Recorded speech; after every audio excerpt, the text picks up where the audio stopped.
Good evening, everyone. I'd like to welcome you to the April 8th meeting of ANC 2C. And our community meeting, we are coming to you in a hybrid format tonight. We are coming in person at the MLK Junior Library, and we encourage you to join us in person at future meetings, but we are glad you are here with us this evening. I do currently have 3 of the 4 commissioners present, which we do have a quorum, and I will allow the commissioners to introduce themselves, and I'll start to my right with Commissioner Groth. Hi, oh, yes. Hi, I'm Nancy Groth. I'm Commissioner of 2C02, which I'm calling SOMA, South Mass Ave, downtown. And my name is Jim Swart. I'm the Commissioner for 2C04, which includes downtown, city center, and a little portion of Chinatown. And my name is Michael Schenkel, and I'm the chair of ANC 2C and representing Penn Quarter, Chinatown.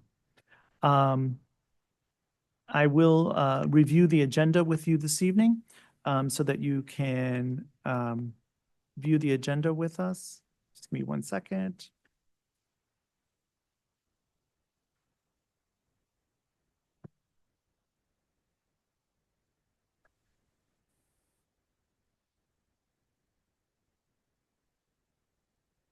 All right, here is our agenda this evening. We are working through the first part. We have a special presentation by our council member, Brooke Pinto, to start our meeting off this evening. We will move into our community announcements, in which we will hear from the various departments and organizations. And we will have a presentation from the Office of Campaign Finance as well. Then we will move into the local events that impact the community. We have one event there. This is a consent agenda. On the consent agenda, which is the Amazon Armed Forces cycling class and challenge rides scheduled for Saturday, May 31st. We have 4 APCA license tonight to review and approve. Under transportation and public space, we have 2 items, an art installation and ending the meeting on with some curbside changes related to WMATA Better Bus Network in place. Commissioners, do you have any corrections or additions to the agenda? Move approval of the agenda. Commissioner Groth moves the approval of the agenda. I will second that. All those in favor? 4 of 4 commissioners voting in favor of that. Commissioners, have you had the opportunity to review the March minutes? Yes. Yeah. Are there any changes to the minutes other than what we discussed, what was presented via email? Yeah, I had a question whether the abstentions on a couple of votes at the very end should be named. And I came to a different answer in my own head, that since no one asked for a roll call vote, that it's probably not necessary or maybe even appropriate. I don't know. We typically do not record the vote by commissioner unless it is asked for a roll call. Yeah, Yes, Robert's rules. Robert's rules, exactly. Terrific. Do I have a motion to approve the minutes as amended? We have a motion by Commissioner Swart and seconded by Commissioner Groth. All those in favor? So 4 of 4 commissioners voting in favor of that. So that is great. We will now move forward with the treasurer's report. Sorry, and we have Commissioner Lee, who has joined us. So I'll let him catch his breath here for 1 second.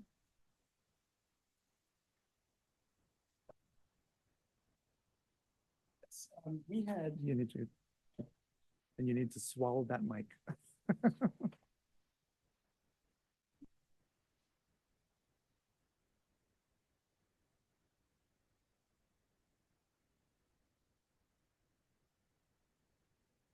We had a starting balance this month. Let's see here, hold on a second.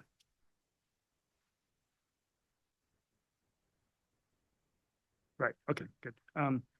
So there were no expenses in the month of March. We did get about $4,500 in the month of February from the city for our ongoing operating expenses. And our last withdrawal was $1,500 in the month of February for 2 checks made out to our minute takers to cover the months of October, November, December, and January. And yeah, and then we currently have a balance of $67,711.96.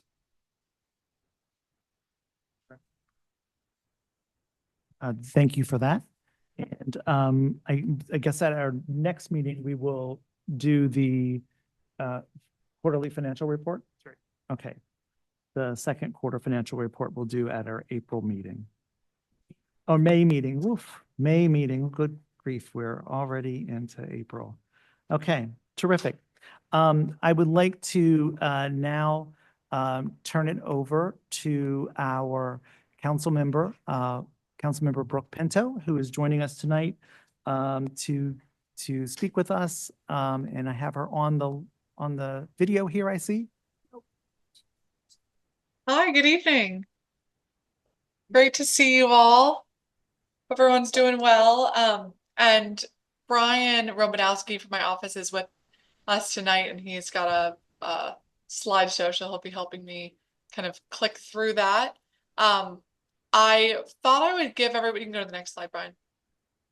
I thought I would share tonight a few updates with folks. We can talk about public safety and some of the progress there, what we're working on in the council. I want to give folks an update on the Chinatown Gallery Place Task Force, Capital One Arena, and then where we stand with the budget. But as always, most importantly, I want to make sure we have plenty of time for questions or ideas or comments that people have.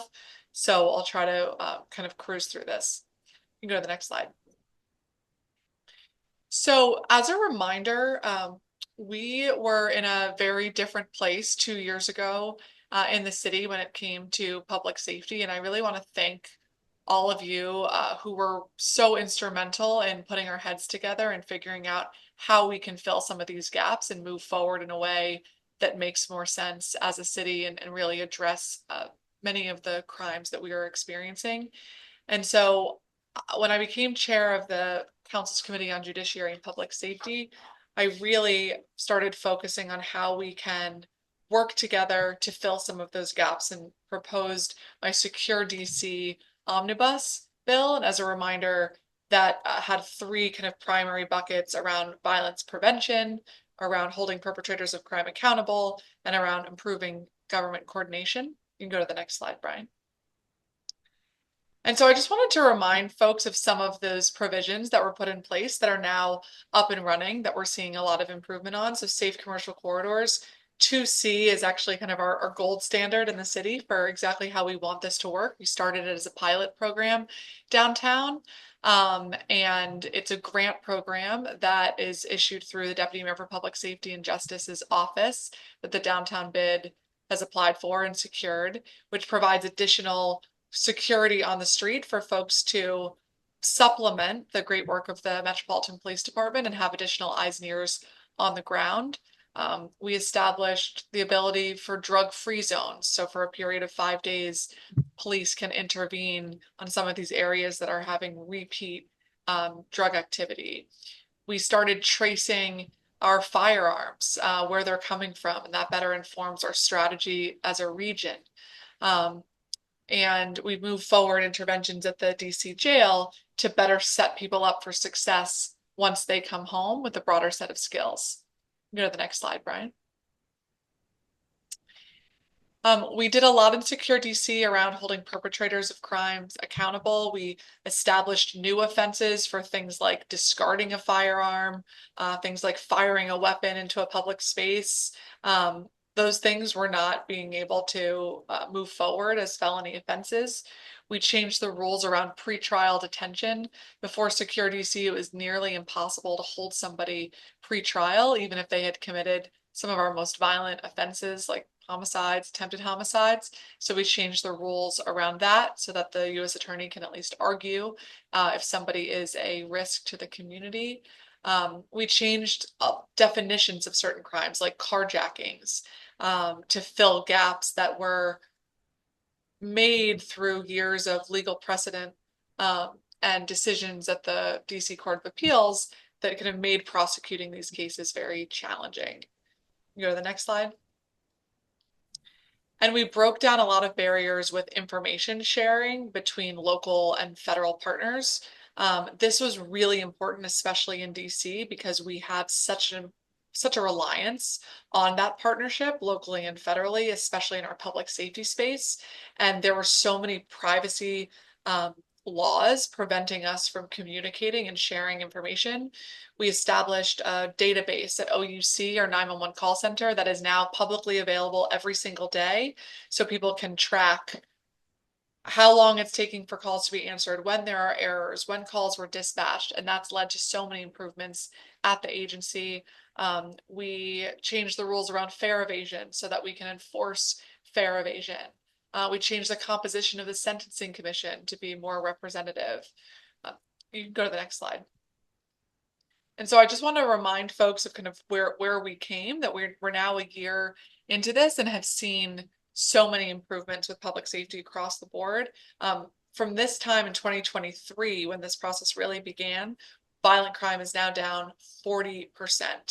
In your area in 2C, I believe it's the #1 reduction that we've had in the city. In the first district, homicides are down 87% in the 2C community. Carjacking is down 50%. Recruitment at MPD is up 12%. After we instituted the changes on fare evasion is down 84%. Before we made the changes with OUC, only 60% of calls were being answered in 90 seconds or less. And now that's up to 94% of calls are being answered in 15 seconds or less. And I mentioned the safe commercial corridors that are now being spread in other commercial corridors throughout the city. And we need to make sure that's protected in the budget this year. And so we really started off the last couple of months thinking, how can we build on the success that we've had at Secure DC, and how can we better promote sustainable peace in the district? And so 2 weeks ago, I shared my next plan called Peace DC, which, similar to Secure DC, has dozens of different interventions that it proposes. It's 10 new bills. It's the reintroduction of other bills that didn't make it their way through last council period. It's a commitment on hearings on certain topics. It's areas that we need to fund. It's new pilots that I'd like to start with our federal government.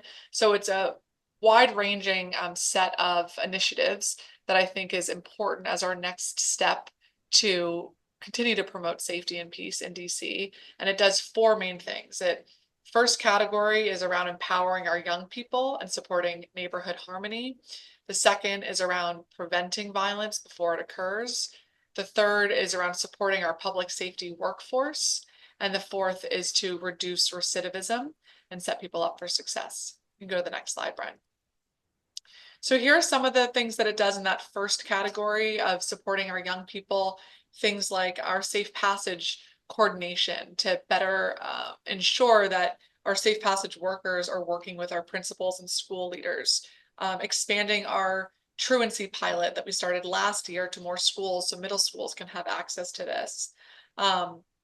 Supporting funding for nonprofits and religious institutions so that they can be kept safe. Starting a new pilot program for our young people who get deferred disposition and deferred prosecution agreements to make sure that they have a trusted adult who's really following up with them to ensure that they have what they need to stay on track. You can go to the next slide. PSDC also proposes merging our two violence interruption programs from the Office of Neighborhood Safety and Engagement and the Office of Attorney General under the Office of Neighborhood Safety and Engagement, which is a mayoral agency, and really provide some more standardization to the program, consistent training, consistent pay and benefits, to ensure that we are operating with fidelity and in adherence to an evidence-based violence prevention model. Next slide.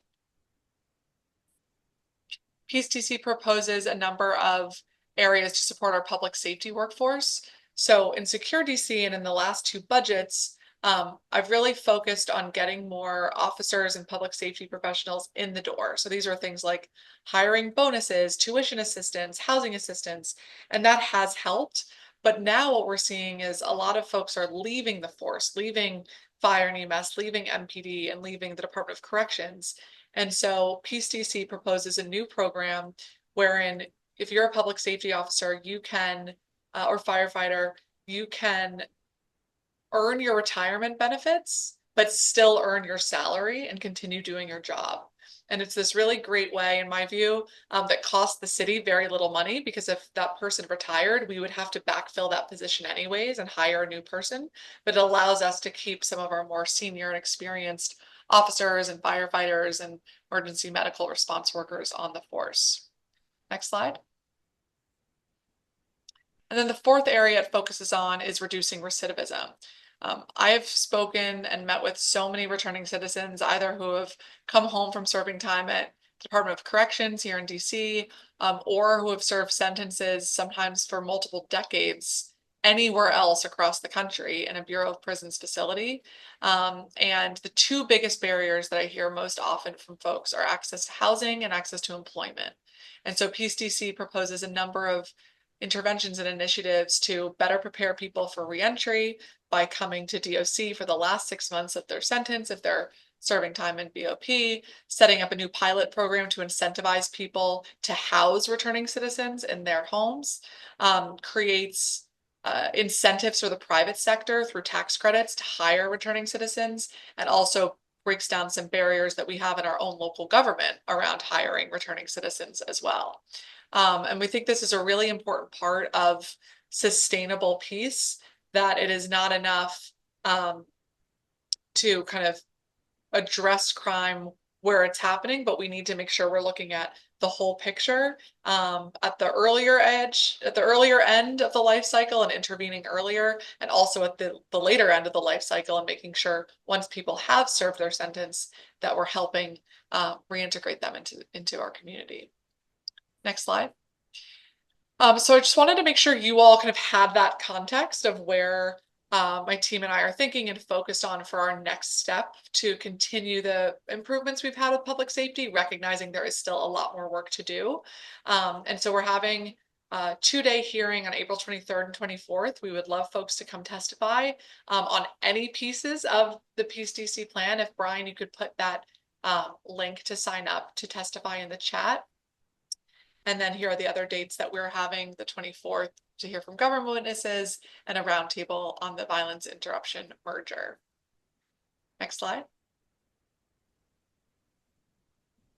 Great. So I just wanted to give another brief update on kind of where we are on some other issues going on with the neighborhood. So as many of you know, for the last year, I have been serving on the Chinatown Gallery Place Task Force with many of our partners, the mayor, the deputy mayor of planning and economic development, downtown bid, the Chinatown Benevolent Association, MLK Library, so many partners in the area to really think through how we can move the neighborhood forward in a way that's going to be sustainable and that's going to bring success and prosperity to everyone, those who currently live there, those who are currently operating their businesses there or working there, and also in the future, how we can be attracting more people to the area. And so the task force has accomplished a lot in the last year. And again, the bid has been really instrumental in these efforts that Jaron Price has been leading around the clean and safe initiatives, really making sure that the area has picked up more trash, removed graffiti, establishing the safe commercial corridors, and really making sure that those improvements there to people's experience being safe and clean are really front of mind. We've done a lot of work with activations on things like the design charrette, on open streets, on other park days to bring more families. And that's one of my biggest takeaways from the engagement that we've had with the community over the last year on this topic is that we really need to be leaning into building more family-friendly spaces downtown. And that's something that I'm really excited to focus on moving forward. There are 3 areas of kind of capital projects that I think are really important stemming from the work of the task force. Now, I say 3, but there are a lot of recommendations. I don't think it's realistic to fund every single one of those recommendations given the budget year we're in. And so I'd like to highlight 3 of them that I think would be really transformational to the neighborhood. One is updates to what we call the 7th Street spine, all the way from the mall up to the arena and ideally up to the convention center to really improve the pedestrian experience, but the experience for everyone. Consistent sidewalks, improving the lighting, making sure that the whole experience is very intuitive for people coming up from the mall to draw them up, and for all of you who live there to be able to walk safely and not have sidewalks, crumbling or be too narrow to get by. Another is on F Street to have major improvements on F and 6th, to have retractable bollards, to have curbless sidewalks so that that space can really be much more activated for people to be in. And then the third is the area in front of the Reynolds Center, National Portrait Gallery, and to make sure that that is much more activated, where we have the holiday market every year, but to be able to use that space more year round for other activations. So I want to thank everyone who is a part of this task force process. The work is not ending. There is a continuous group that is now meeting specifically focused on Chinatown and making sure that the culture of Chinatown is honored and preserved. And there's a lot of exciting work going on there with restaurants, with housing preservation, with new signage and education. And so all of that work is also continuing that we're excited about to have a specific focus on those needs there. Capital One Arena, as you all know, is going under a major renovation over the next 3 years. That renovation is supposed to start this summer. Also want to give a big shout out to Alex Ovechkin for beating the world record of most goals scored. And I know many of you are big Capitals fans, and I share your excitement. It was a very exciting day on Sunday when that record was beat. And then lastly, I just want to share a note on the budget, because I know that there's a lot of confusion, and frankly, I have a lot of confusion because the budget process has not been our own this year. So where we are now is there's basically 1 day left for the House of Representatives to pass the budget fix that addresses the over $1 billion cuts that they're currently requiring us to find this fiscal year. So as a reminder, in their continuing resolution several weeks ago, they passed a measure that said DC has to spend at fiscal year 2024 levels, treating us like a federal agency. That's a big problem because we're already halfway through the year. And so we have already issued our contracts, our grants, our procurements, paid salaries, signed negotiations. And so in order to find that amount of money within just the second half of the year, we will have to cut major personnel costs from some of our largest agencies like police and fire and our teachers. And that is the last thing that we should be doing as a city. That's the last thing any of us want to do. And so I and my colleagues have spent a lot of time over the last several weeks meeting with members of Congress. We were successful on the Senate side in getting the Senate to move a fix, and we really want to thank Senator Collins for leading that effort, but also our regional senators, Senator Warner, and Kane and Van Hollen and also Brooks, as well as Senator Pat Murray. And they really were instrumental in championing that for us. And ultimately that passed the Senate. The House has been much more challenging. The White House has actually been very supportive of us and our mission to get this fixed, but Speaker Johnson has not agendized this and not called it for a vote yet. So I say tomorrow, because tomorrow is the last likely day this could happen before the Congress goes on a 2-week recess. And it has, in addition to the very devastating impacts it would have on our local budget this year, it's also delayed our budget process for next year. So Mayor Bowser was scheduled to send her proposed budget to the council last Wednesday, April 2nd, but she has not been able to do that yet because of all of these delays, because it would change our 4-year financial plan, and the CFO won't certify the budget until everything is balanced, accommodating for these cuts. So that's been the cause of the delay. And I know it has been very frustrating. I know many of you want to be part of the budget process. And so we will let you know as soon as we know. My best guess is that we will get the budget in the next 2 weeks as a council. And then we'll move forward with our regular schedule of holding hearings on all the agencies and moving the budget through the council's process. But that's been the cause for delay. So we're not giving up yet. We've got, the rest of the evening and tomorrow morning to try to get this vote to happen. If any of you know anyone on the Hill or any members of Congress, now's the time to make the phone call and get them to agendize, schedule the vote, because this would be devastating for our city and really not acceptable. So that I'll stop there. And as always, happy to answer any questions, or if folks just have ideas or concerns they want to share, would love to hear from you. But thanks again for having me.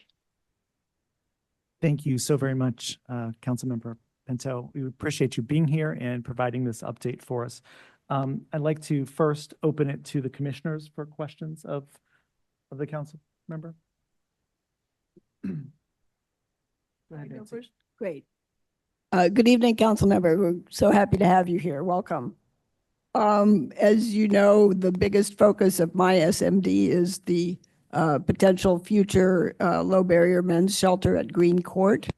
And the status of that right now is that DHS, apparently, according to something that they released sort of sideways by accident on purpose, I don't know, maybe it was an Easter egg waiting for me to find, have put it in planning process instead of design stage, and have tasked DGS to do a feasibility study.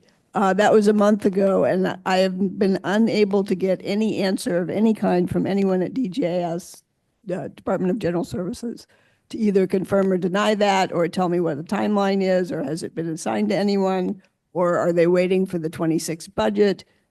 Just even the courtesy of acknowledging my email would be an uptick. So I'm asking for your help in putting pressure on the Department of General Services.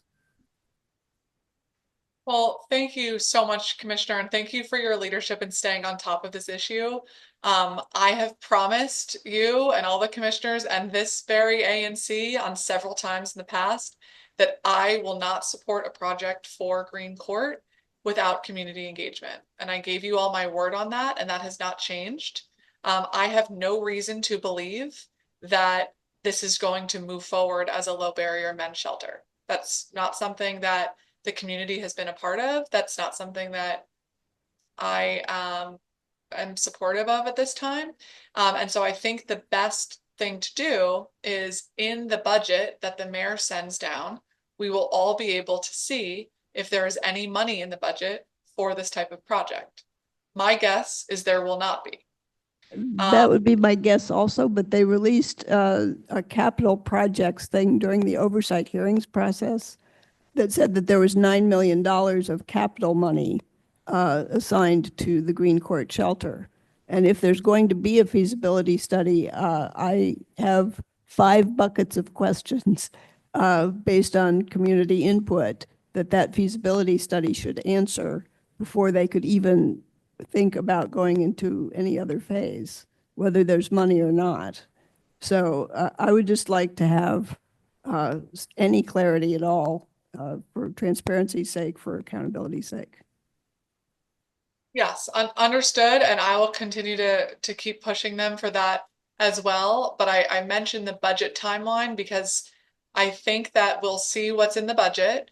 If Yes. there are any capital dollars, and if they're not, then we can go back to the drawing board of what the community believes could be a great use of this space. We can revisit the conversation about this being a potential site for a Ward 2 senior center, for instance, or a similar Aston model type of transitional housing. We can have that broader conversation about what the community would like to see. But as I said to you all a year ago, I'm not going to support a project that doesn't have robust community engagement. And there has not been that yet. Yeah, there's significant challenges to the site for either daytime use of a senior center or non-congregate housing of some sort. There are a lot of facility questions that frankly should have been asked and answered before they bought the property. At any rate, just even an answer, let's wait and see when the budget comes out, would be the minimum courtesy here. Yeah. I agree. And that, for what it's worth, that's my answer. But I hear you and happy to kind of stand with you in pushing them for more answers. Thank you.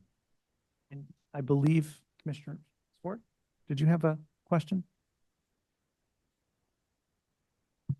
Yes, can you hear me? Yes. First, I want to thank you for the work that you've done on our behalf, Brooke Pinto, because, staying on top of all that you've stayed on top of and been so diligent in helping people in the area and in pushing things through some unusual number of bills, et cetera, is no easy task. So thank you very much. One thing I would like to bring up is the fact that the Sound Mitigation Act of 2024, as you know, was not acted upon by Congress, but they let the days go by, and now it's an official act for the department and for the District of Columbia. And one thing that people in my ANC are concerned about is the fact that we're not quite sure where the Sound Mitigation Act fits in, what the details are, who's covered, what's not covered. I was told by Council Chair Mendelson that residential areas and business areas would be treated exactly the same. I'm not sure if that is indeed fact or fiction, but it would be nice to have some sort of summary for all of us within the complex situation of being in a business zone or a business district. And yet we have discovered that we are in a subzone where many of the building residents that are at city center, the apartments, as well as the condominium and some other places within ANC 2C04 are a subzone called D-5-R, which means basically that we were set up not to be a business zone totally, but to promote high-density residential development through housing requirements and incentives in areas near Mount Vernon Square. And we would like to take advantage of that if we could, if that means that we don't fall under a total business zone. And if that total business zone isn't modified by the Sound Mitigation Act, we would really like to be considered a subzone D5, D-5-R. And would hope that people can be diligent in looking at that because we have any number of situations within our area, and you would not believe the noise that are from people playing, what do you call it, magnified instrumentation that is just basically, we are a residential area and we're not treated that way. So I just wanted to bring that up to you and also to thank you for all that you've done. Well, thank you so much, Commissioner Swart, and I appreciate you flagging that. And that is a specific area that may be able to be looked at. I will say I have introduced or co-introduced at least 4 noise bills that I have in my head at the moment. It's possible there are more. Trying to get this balance right and assist in a big challenge that I know has been ever present in 2C forever, or at least since I've been in this role. And that's around the amplified noise and making sure that people can still live and work peacefully, and recognizing that we have First Amendment activities and we have cultural activities and music. And I think that those things can coexist together downtown. But the balance has been off, in my view, in the last several years. So I guess to your point around the subzone, one of those bills is the Harmonious Living Bill. And that's around creating different building standards for certain soundproofing. And I'm hoping that that bill can be a little bit like a pilot, and that we can see how it works in other parts of the city and see if that's something that downtown would benefit from. The amplified noise bill creates an enforcement structure around amplification devices.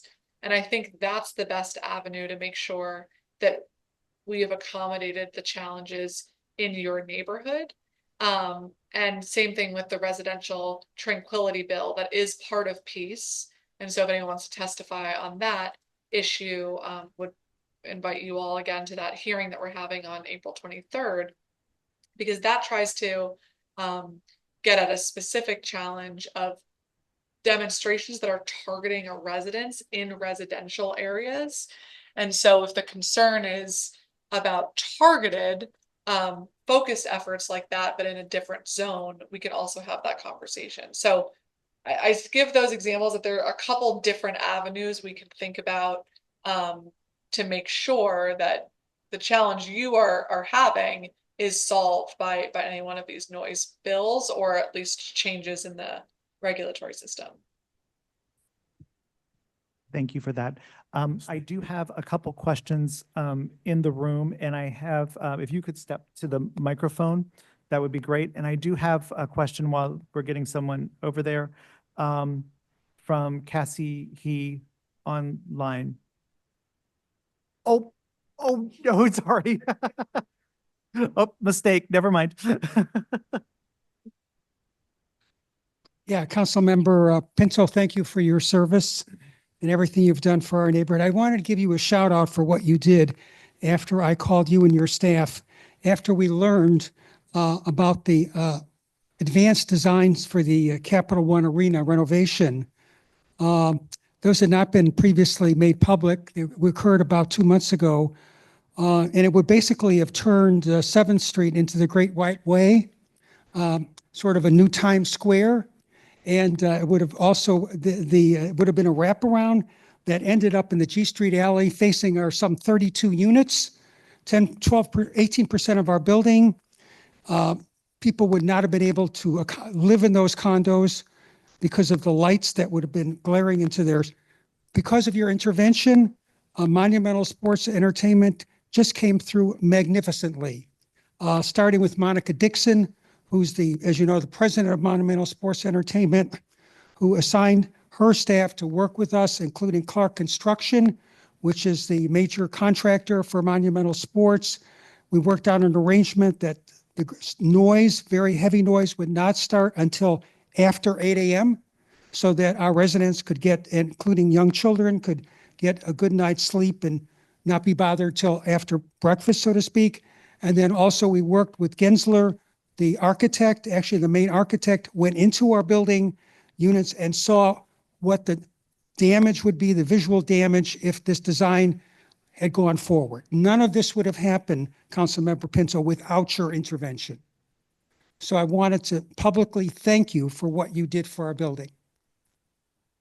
Well, thank you, Howard. You're very gracious, and we're happy to help. As we were talking a different topic, to me, all of this is about the balance and getting the balance right. And you're kind to say it that way, but the truth is it wouldn't have happened without your advocacy for your building and your steadfastness, if that's a word, to make sure all those follow-ups happen. So congratulations to you for the success there, and hope to continue to work together to make sure that this project is something that really works for everyone in the neighborhood. Well, you can see here I have my caps. Ovechkin had 895. I was up in Long Island with my family on Sunday, and we saw the great goal at the UBS Arena. And it was just a thrilling moment, and so happy that the Caps are doing so well. So one more thing, and I'll be very Yes, shy. because we have to move on. Okay.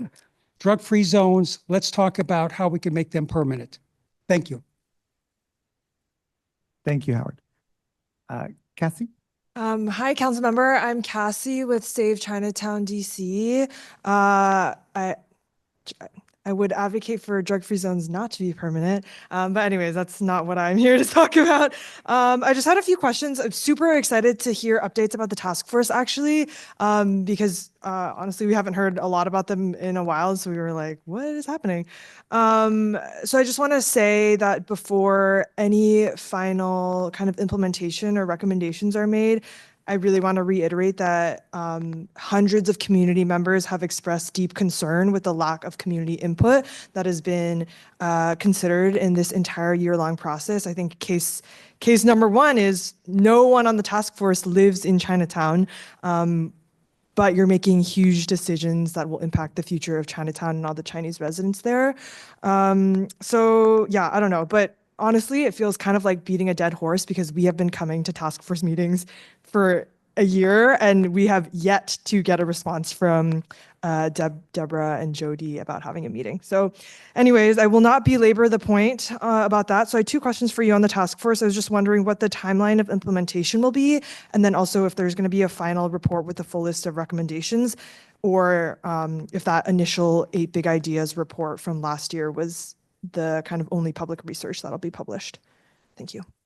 Sure. Well, thank you so much for that feedback. And you should know that you showing up at those community meetings has made a difference. So much so that the Save Chinatown group has been referenced by name on several occasions as a group that we need to do additional follow-up with. I can send you my email if you want to do that. That's that. We can make that happen. So this additional follow-up group to really focus on Chinatown culture and heritage is kind of the next step as a continuation of the task force work. But yes, it is my understanding that where we currently are on this iteration of the task force will be wrapped up, and there will be a public report shared of kind of what went on, who was involved, which community engagement events happened, and some of the recommendations that the group is proposing moving forward on. But I pulled out the 3 that I think are really most important capital projects for this budget to focus on as we continue to work together to support the whole neighborhood. Yeah, that makes sense. Do you know about when that'll be? Do you know what quarter? I think it will be very soon. Okay. Again, my best guess is that everything has been kind of delayed because of these budget delays with Congress. And so if I was a guessing woman, I would say we'll get the budget first, and then the rollout of the task force would come after that. Great. Yes, Brian has my email too. So yes, we will be in touch. Thank you, council member. Thanks, Cassie. Awesome.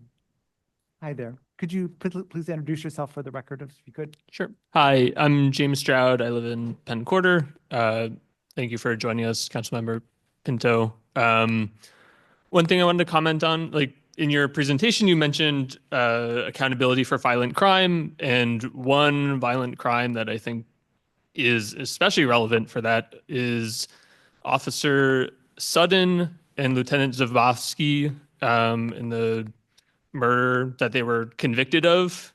And they were convicted of the murder and the cover-up of the murder.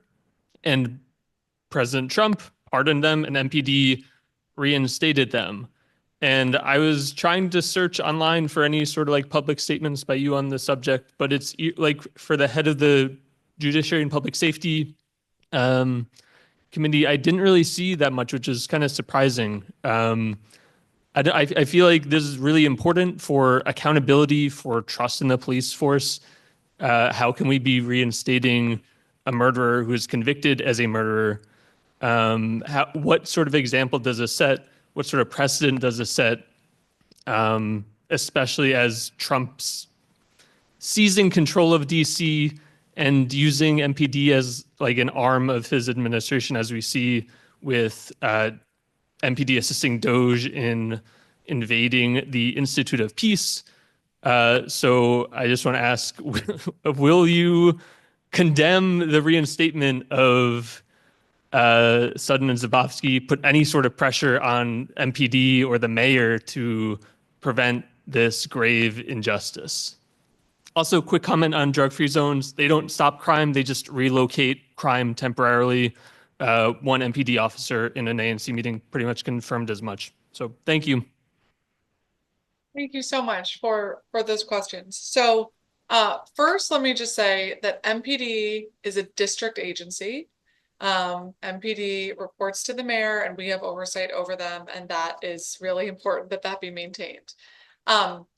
I do not support these officers being on the force. I think that there was a robust process that went through the court system, and I have applied a lot of pressure with the police and had many conversations with the police chief about this, including having a public hearing where we talked about this the following week after the news came out. How it generally works is kind of an administrative issue that sounds a little out of whack, but because the pardon came down, technically there was no criminal basis upon which to fire the officers right away. And so there has to be, per MPD policies and their arrangement with the union and their rules, internal investigation and administrative process to determine their penalties, which can include termination. These officers are not patrolling. They are not in our communities patrolling. And it's my understanding that that administrative MPD internal process should be complete soon. It usually takes about 90 days. And that should be shared with the public. And that's something that I have continued to reiterate to MPD, that needs to be communicated to the public as soon as that is available, so people can have some peace of mind and understand what steps MPD has taken to make sure that we have the best and most accountable police department in the country. Thank you. Appreciate the information and context. And we'll take our final question. Thank you. My name's Jared Michael. I'm a resident at 515 9th Street, the corner of 9th and F Northwest. Council Member Pinto, first I want to thank you and commend you for your focus on public safety. 25-year resident of DC, 15 years in Penn Quarter. We appreciate it very much, and we notice the difference. As we all appreciate a new normal, this is something that we didn't want to be the new normal, and we really appreciate your efforts there. I wanted to bring your attention to an increasing issue. And by the way, this is my first ANC meeting I've attended in 25 years. An increasingly problematic issue that's happening at our area in the overnight hours. I realize some of our folks are complaining about music or things that happen during regular hours, between the hours of 1:30 and 4 a.m., increasingly in our neighborhood, I mean, the hyperbole is hard to avoid here. We essentially have a riot in the streets, cars racing, loud music, hundreds of people in the street. The problem has actually become so profound that we had a young family move into our building with a baby, and they actually broke their lease after 2 weeks. They couldn't make it 2 weekends. My wife and I are fortunate because our bedroom is actually away from the street side, but folks that live on the street side are having significant issues. We have reached out to MPD through the DC non-emergency line or whatever it's called in order to bring this to their attention. And there usually is a police cruiser sort of in the area, but city ordinance are not being enforced. Cars are racing, the noise that's going on all night. I've had occasion to talk to the manager of the Riggs Hotel. They have had complaints by guests. Again, we're not talking about noise at 9 o'clock. We're talking about 2 a.m., 3 a.m., 4 a.m. It's really significant. So I wanted to draw your attention to that. And I also wanted to add to that point, we really appreciated the new farmers market this year. Our building directly overlooks it, and it has the potential to impact us greatly. The new farmers market this year could not have been better executed. It was just a wonderful thing to have in the neighborhood. It was a wonderful thing to see how it was improved and how the noise and the music were mitigated in a way that was great for the residents. Obviously, we love the idea of having things there, but we hope that our residential building is also considered when we're thinking about doing more stuff in that area, because it does impact us. Thank you. Well, thank you so much. Nice to meet you, and I'm so glad that this is your first ANC meeting. I hope it's been a good experience so far with your great commissioners. I'm so sorry that that is happening. I was made aware several months ago that there was some kind of cars and street racing, and we did work with MPD to go out there. I have a bill. I guess two things I'll say on this is, one, I have a bill called around vehicular noise that would allow us to set up cameras to pick up noise coming from vehicles to issue tickets, because we're seeing this in various parts of the city of people kind of purposely making alterations to their cars to speed race and create a lot of sound, and it is extremely disruptive and keeping people up, and that can't be. The second thing is, if you can share the exact kind of street or address, if you either want to share the microphone or send it to our office, either way, I'd be happy to take a note of it so we can work with some of our nightlife task force agencies and see if we can send some additional resources out there over the weekend on a consistent basis to make sure that this behavior stops and people know that it can no longer go on. There we go. Sure. So the address of our residential building is 515 9th. So it's the corner of 9th and F Northwest. Again, I didn't clarify, but this is happening mostly on the weekends. So Friday night, Saturday night, occasionally on Sunday as well. So this isn't on a Monday or a Tuesday. Right. Okay. And is it mostly happening on 9th Street itself? I would say both, not the 900 block of F Street and then 9th Street north and south of F. So that the intersection, one block in both directions. Got it. Okay, we'll get on it. I'm sorry, one other question. Is this related to the nightclub? Yes. Okay. I mean, I think when the nightclub begins emptying out at maybe 1:45, that's when a lot of these issues. And I'd also add that in addition to all these things that are happening, we're now seeing food trucks arrive in our neighborhood around 2 a.m. to then service these crowds, which keep them in the streets even more. So then they're having parties around their cars and loud music. It's a big issue. So on the food truck note, I am working with the mayor and DLCP and MPD, and there will be some new rules that we're proposing soon to make sure that everyone's following the rules and we have a system in place that makes sense for food trucks. And for our purposes, we would be perfectly happy for these activities to take place just maybe one more block to the west, because they're not affecting a residential unit there. So it's not that we don't want food trucks or don't want people out at night, but right in front of our building and in this area around the hotels, it's very disruptive. Understood. Thank you. Councilmember Pinto, thank you so very much for being here with us tonight. We appreciate you taking the time and extra time with us. So thank you so very much. We appreciate all that you do for us. Thank you, Chair Schenkel, and thank you all commissioners. You all are such excellent representatives of our community and great partners for us. So looking forward to a great spring in an unusual environment, but I feel especially lucky that we've got a great community who knows how to stick together and deliver the best results we can for our neighbors. We're all riding the roller coaster together. Have a good Thank one. you. We will move through to community announcements. We're running a little bit behind. So I saw that Captain Hamlin was on, I believe. Hey, There you are. we'll appreciate it. So good evening, everybody. Captain Michael Hamlin, 2D Sector 3 Captain. So it's great to have Councilmember Pinto on. She brought up a lot of good things going on in the city. Some things to look forward to in the future for sure. So we are we are working hard. I work midnights in the club zones. And I do spend time up there. I check all the clubs throughout the district. And we work in conjunction with 3D because, they have a nightlife area as well. So we are spending a lot of time in those places. We do have officers there every night, especially when the clubs are open, to mitigate some of those things. But it is difficult sometimes, but we are doing our best, and we will continue working with Councilmember Pinto and all the other agencies within the district to continue mitigating and hopefully, reducing some of those issues. So I did want to talk really quick, and this kind of goes into what Councilmember Pinto was talking about. We do have a decrease of 30% for violent crime in 2D right now. We've been working really hard on that.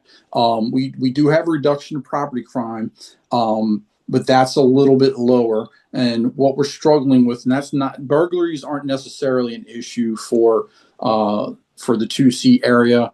That's more of an issue further up in 2D, but we are struggling with thefts and theft from autos. But we do take reports to them. We do use video cameras, and we do get bolos and make arrests. So we do close some of those cases, but that's where we're struggling right now into this year. But we are working with businesses to figure out like what kind of items are being stolen and what we can do at those locations to further reduce the theft. So that is an ongoing process that we're dealing with. Commander Savoy is working very hard on preventing thefts and theft from autos, because theft from autos are another issue that we're seeing. And that does occur a lot during nightlife on the midnight tour. And that's something that I've really been trying to work on. I have some flyers this weekend that we're going to be passing out to all the cars. We're going to try to get people before they go into clubs so we can actually hand them a flyer. But it's really important to, remind people coming to visit you. And then for yourself too, when you get out of your vehicle, don't leave anything in the car. You may have a bag of trash in there. Somebody might look in your car and not know it's a bag of trash. So leave nothing in your vehicle. I have been a victim of theft from auto twice myself. And in both situations, I left something in the car that I shouldn't have. So I've learned just not to do that. So it's unfortunate you can't do that, but it's just the reality of things. So, and then we look at the 209 area. Again, it's the motor vehicle thefts and the thefts that we're struggling with in PSA 209, which is around City Center F Street where the clubs are, down around 9th and F. So we are going to continue doing the things that we're doing. It has been successful up to this point. We are going to have to make modifications moving into the summer months. It will get a little bit warmer, as everybody knows, and patterns will change. Crime will probably try to increase a little bit, but we're going to do everything we can to keep that as minimal as possible. And I know you're running a little bit behind, Schenkel. So if there's anything else, please let me know. If anybody has any questions I can address real quick, I will. But if not, you guys can shoot me an email or a message. Awesome. Thank you so very much. Commissioners, do you have any questions for Captain Hamlin? We have one I have question. one if I may. Hello, Captain Himlin. How are you? Thank you for the presentation. Yes, sir. We had a notice last night that came in, DC emergency notice that MPD units are investigating a robbery in the 900 block of H Street Northwest, looking for 5 juvenile male and females. And after that, there was just nothing, no conclusion to that. We were left befuddled because we don't know where the robbery took place. It had to be in one of the shops below us, but where can we go in order to receive a final breakdown of where that robbery took place and whether anyone was arrested for that? Well, you can certainly reach out to me. I will have to reach out to the detectives. We have closed a lot of burglaries. We have definitely closed some robberies, and a lot of that is through video surveillance. And we're able to basically just kind of put a lot of different cases together. In a lot of cases too, when we close a robbery out, we're able to close a few others, such as burglaries and thefts. We usually close multiple cases at once. So you could certainly reach out to me. I will look into the specific case that you're talking about and see if we have a closure on that yet. I'll be glad to do that. Thank you. Yes, sir. Mhm. Terrific. Any other questions? Yes, please. If you could. Yes. We have one more question for you.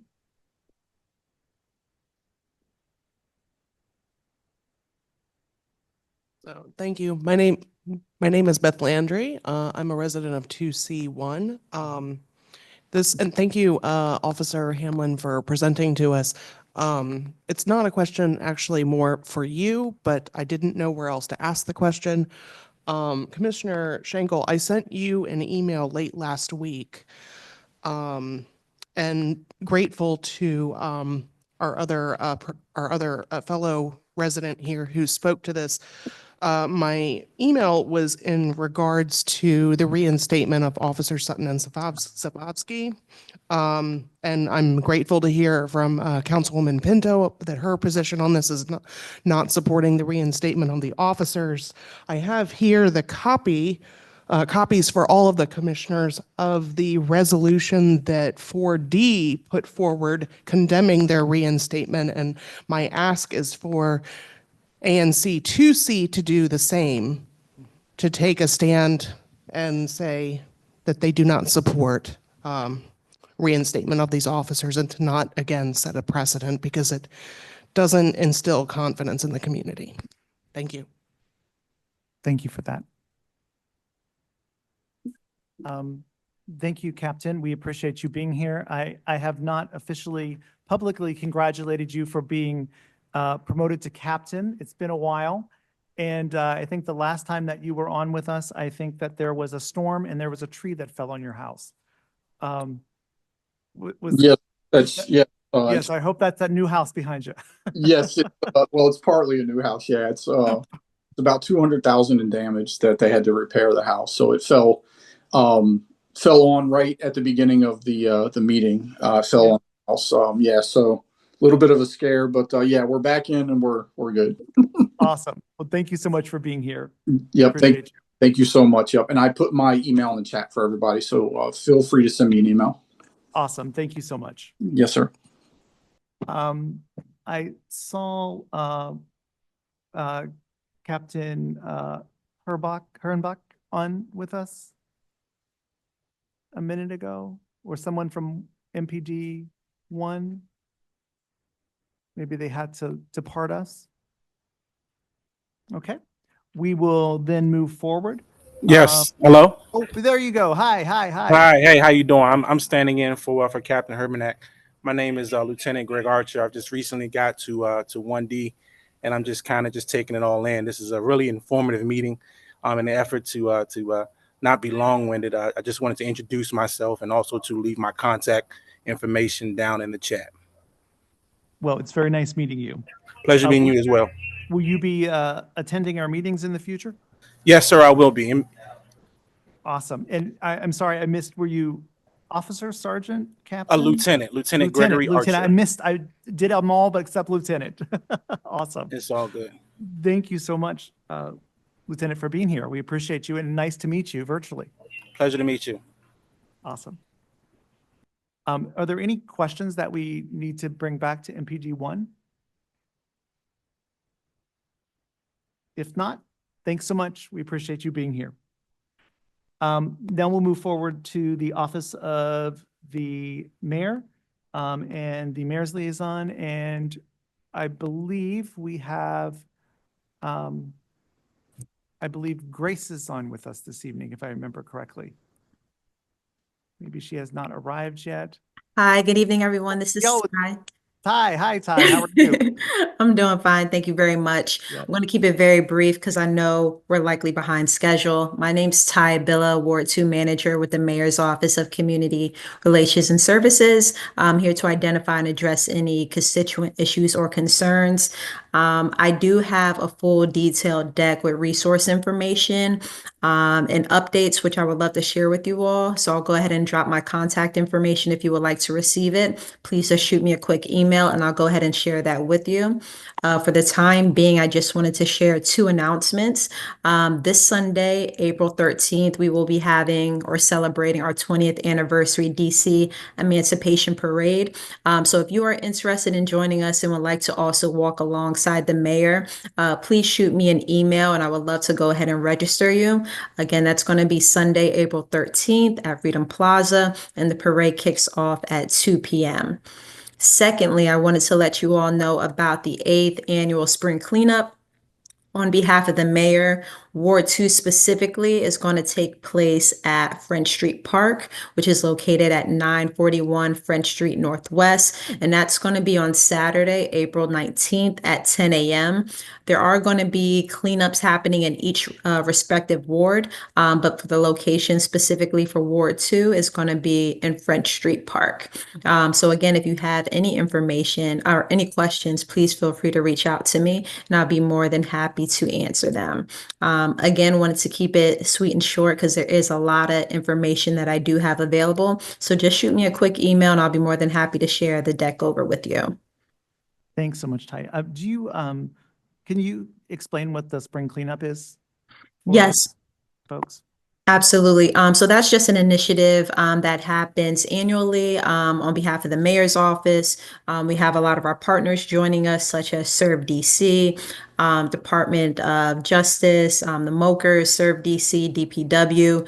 And this is an opportunity for each respective ward to come together as a community and to work towards making sure that our neighborhoods and communities are clean and safe.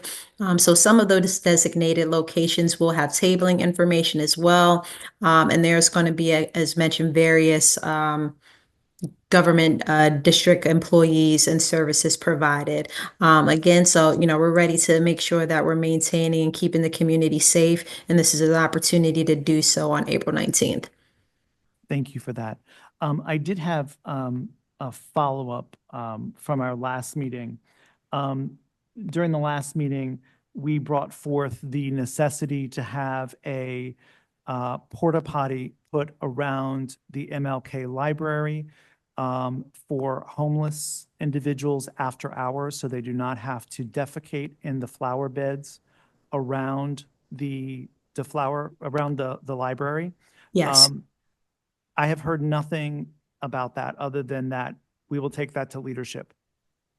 Yes, so I appreciate you bringing that up. So I actually had a meeting last week with some of our partners in regards to that specific location and just the necessity from that need. Just waiting up on some additional feedback and follow-up information. And it's my hope that I can at least have some concrete responses or answers for you by the end of the week, if not by the latest at the top of next week. And I will go ahead and just flag that information as a sense of urgency to make sure that we can escalate that information, because I know I'm in the area weekly, and I've also engaged with our residents there. So personally, definitely understanding the importance of having that resource there for the community. So I'll definitely make sure to circle back with you, hopefully by the end of this week. Thank you so much. I appreciate that. You're welcome. Any other questions for the mayor's office? We have Commissioner Groth. Yeah, Hi, Ty. I have one quick question. I get a lot of emails from various parts of the mayor's administration with resources for displaced federal employees. And it's really hard to keep track of all of the different things that are being made available. Is there could there be a central portal, a one-stop shop for all of the different things that various agencies are trying to do? I do a monthly constituent email, and it would be so much nicer to just send people to one place instead of 5 or 10 or whatever. No, absolutely. I definitely understand that. And so there is one specific location or platform that we are directing residents or impacted federal employees. So I'll go ahead and drop that link in the chat for your view. And that would be more so kind of like your one-stop shop in regards to different resource information and accessibility in terms of what's available. Anything outside of that, please feel free to send my way. If for whatever reason the questions that you're receiving are not specifically found on that platform, we'd definitely be more than happy to follow up on that. Okay, so we could add to your portal. I saw something the other day of a food distribution on the 11th, whichever day that is. But I don't know if that's on your portal or not. It's an outside group, so. So yes, there is a lot of resources from not only the mayor's office, but nonprofit organizations, outside entities that are providing different services and resources to our residents who have been impacted. So I can send specifically what we have available. And then for those outside resources, I would say, we could send them on a need-to-need basis as they come up. But, I would say fortunately, there's a lot of resources available rather than a lack of. So, we'll definitely make sure that we keep our eyes open for what's coming down the pipeline. Great. Thank you, and I'll see you Sunday in the parade. I'm Yes, excited. I look forward to seeing you then. Awesome. Any other questions? Thank you so much, Ty. We appreciate you being here with us tonight. Thank you. We'll move forward with the downtown bid. I see Lucas and Luis on, or I did. I see Lucas. Hey, how's it going, everyone? I know that Luis is about to come on. Good afternoon, everyone. Oh, hey. Okay, Luis. I'm gonna share my screen with you. I'm not gonna try and take up much time because a part of our presentation, even with the task force, I see that Councilmember I'm sorry, Pinto, she did a great job going through a bit of our slides as far as the task force. So bear with me while I share the screen for a minute.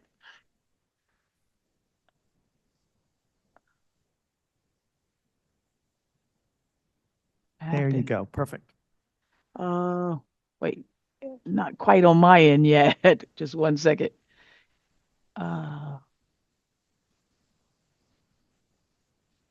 Are you able to see my screen? Yes, we can Let see me your. see. It just went smaller. Yes. Oh, but did it? Yes. Okay, how about that? There it is. There it is. Yep. Okay. So of course, just welcoming you into the portion of downtown DC bids, ANC, a slide for April 8th. And I'm gonna move on to the briefly touch on the safe and clean data for the month of March. As you can see, we collected over pretty close to 1,500 bags, and for pounds, pretty close to 9,000 pounds of trash. Yeah, I'm that not we were sure what collecting. happened, but it just zoomed way in. I'm sorry. I'm sorry, what happened? It's let just me zoomed see. way in on our deck. Okay, let me see. Is it better now? Is that better? Yeah, I think you may have multiple screens open and something's happening. Oh, well, it's only one. Not quite sure what's going No, on. Lucas, are you able to pull up your screen? Let me see. I minimized my screen. Not quite sure what's going on now. Oh, there you go. We can see Can it you now. you can see it? Okay. Lucas, is that me or you controlling? No, that's you. You're on it. Okay. Perfect. All right. Okay. Yeah.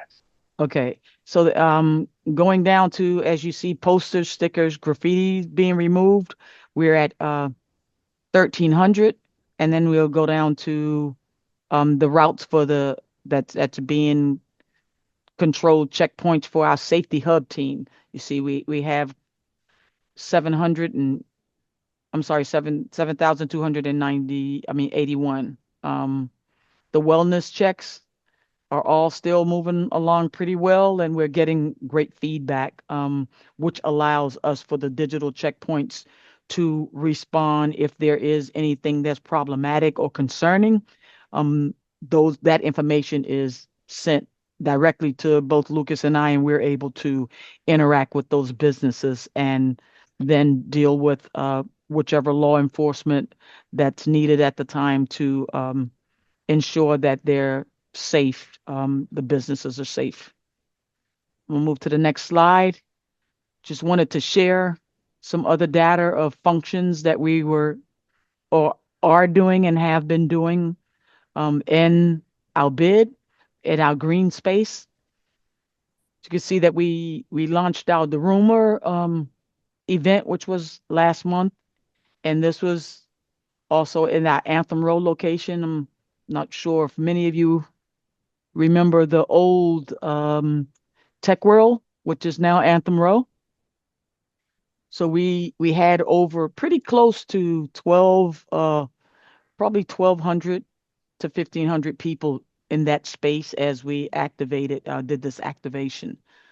You can see that we're still conducting throughout the Chinatown corridor and the park, our street cleaning. And as you see, our team, which we just did 2 weekends ago, we did the Kite Fest on the mall grounds, activities that we're still bringing into and having a large part of in our community. As you know, the Cherry Blossom department, they actually have space or share a space within our office.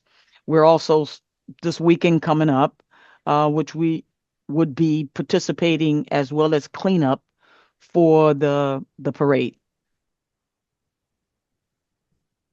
Again, for our focuses of our Chinatown safety team, we've been in operation for like 12 months now, and we can see that it's been a tremendous positive impact in our area. I wanted to go here just to save in time to see if anyone had any questions, and then again to offer Lucas any time back anything that he wanted to discuss or inform anyone on before ending this slide. Lucas? No, thank you so much for sharing that information, Luis. We wanted to highlight the event that we're doing and the work that we're doing at Anthem Row because it ties into a lot of the discussion points that Brooke Pinto brought up about activating spaces and really creating family engagement opportunities. That event that we did, we had a little bit over 1,200 people, which was a 378% increase from the prior year. And we were able to do that through one of the Streets for People grant, and we'll continue to activate that space through the upcoming year. And then, we do a lot of the work that we like to focus on and showcase is really to make sure that individuals that live or work in the bid have an understanding of the support that we provide to this area and to our region. And really a lot of the work that we do here really impacts our entire DC community, because we all do know that what happens in downtown DC really impacts our entire city. So we like to be on here to answer any questions, bring any, discuss any potential issues with, the people that live and work in downtown. Thank you so much for that, for both of you in your presentation. Are there any questions for Louise or Lucas? I've got a question. Hey, Lucas, this is Thomas Lee. Actually, this is not a question for you, but you inspired a thought of that I had, that I thought of mine that I had just had. It's actually a question for Ty, or it could relate to downtown bid as well, though it's. But anyway, I was at the cherry blossom last week with my kids. It was a perfect day. We went by saw the kite festival. That was wonderful. But I think the whole area around the tidal basin, and this is probably a comment to Ty and the mayor's office, we should try to maybe close off some of the streets if we know that if the city sees that the weather's going to be really nice and the peak bloom is going to fall on a weekend. We should really move quickly to try to close off some of those streets so that when tens of thousands, maybe hundreds of thousands of people descend on DC, they're not risking life and limb trying to cross. Meanwhile, cars are whizzing by around the tidal basin. So I think we can really make this event even better by not having to worry about cars whizzing by, especially when there's so many people around. Oh, Lucas, also one other thing. I think Brooke Pinto had mentioned this, but to the extent that the bids involved as well, I mean, we should really also work to ensure that the pricing is more, especially with these food trucks, are more evident. I saw lots of online complaints from visitors to the city who were basically charged like $80 for ice cream cones. It gives the city a bad reputation, and it seems like it's something that could be easily enforced by having all food trucks, carry, on them a list of prices of what they're selling. Thank you. No, absolutely. I think the traffic down there on the Kite Festival was like it was. I mean, I was on the bike and it was still bad. So I think that those are definitely good thoughts for upcoming years. And then the food trucks, that's a whole bigger issue that I think that if we really want to figure out how to get people from the mall into downtown DC to showcase some of the amazing food that we have here, we have to rethink that whole model of the food trucks. And I want to be mindful of people's businesses and livelihoods, so I don't take any of these things that I say lightly. So it is an extreme challenge, I think, to really, if we really want to change how we connect our visitors that aren't just coming in on a bus, getting off at the mall, eating there, getting back on the bus, going back to Virginia or Maryland. I think that is one of the things that would help that tremendously. Lucas, another question for you, or Eloise. The portable, like the toilets that are at 7th and D Street, I believe it is. The Throne. What is it? Yes, what is it? the Throne. Throne. Yeah. Thank you, Throne. I couldn't think of the name. Surprise. I'm wondering, there was discussion about moving them. And at one point when the pilot was over, and they have not, I don't know what the determination of that was. Are you aware of what's happening with them? I think they were able to get an extension. We've had discussions with that group because, trying to figure out ways to expand a public bathroom throughout other parts of the bid. But I could touch base with her to see, you know, what's the development there. We actually have a walkthrough over the next few weeks to figure out other potential spaces for them. But that is where they've been at. You know, honestly, the I don't know if you've ever had an opportunity to engage with them, and I know a lot of people have different issues around the throne and that service. But the data she collects is very interesting. And you know who the biggest users of that of that service is? It's actually our tourists. Yes. You know, and I know a lot of people think it's really for like the unhoused community and things like that. But the biggest issue or users are non-unhoused community. Yes. So it is a great service, and hopefully we're able to continue to find partners that see that and are able to allow us to find great locations for them. Terrific. It- Thank you so very much. We appreciate you all being here. Are there any other questions for the bed? Please. One more question here. I do have a question. Okay. Lucas, it's Jim Swart. How are you? Hey, Jim. I have appreciated the fact that I can drop you a note and have your team of mental health people come out and deal fairly effectively with some of the individuals who use our bus shelters for a living situation for themselves.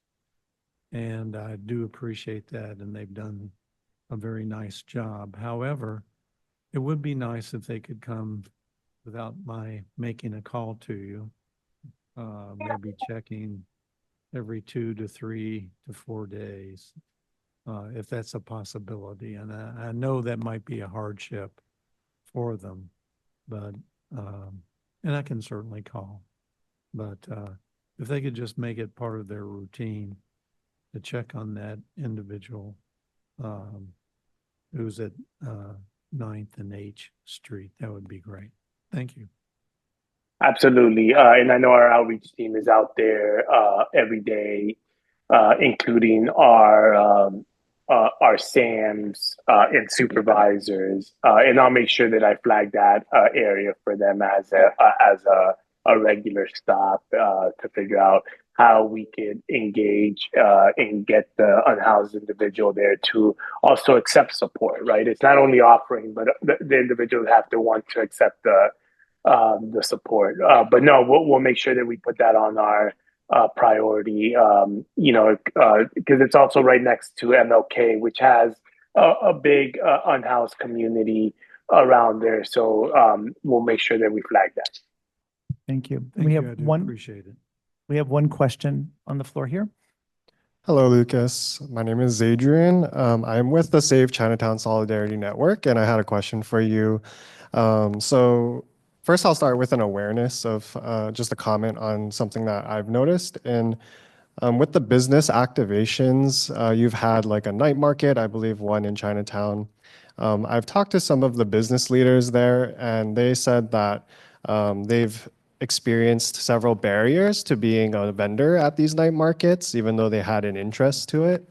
That being not getting a head notice and being able to apply for permits to even have a spot in the night markets.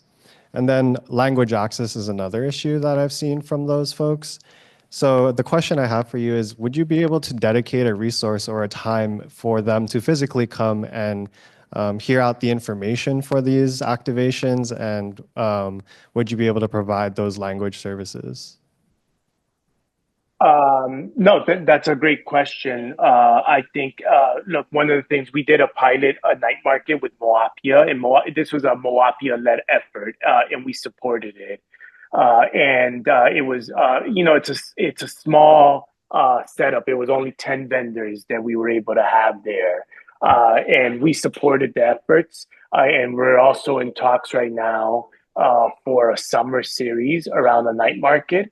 So I will make sure that I flag that for the Moapia team and making sure that they're able to continue to engage with the community around the Chinatown corridor. That is a big part of a lot of the work that we're doing is really I used to run and own restaurants and businesses. So one of the things that I'm very passionate about is also creating economic impact for our businesses in Chinatown and throughout the entire bid.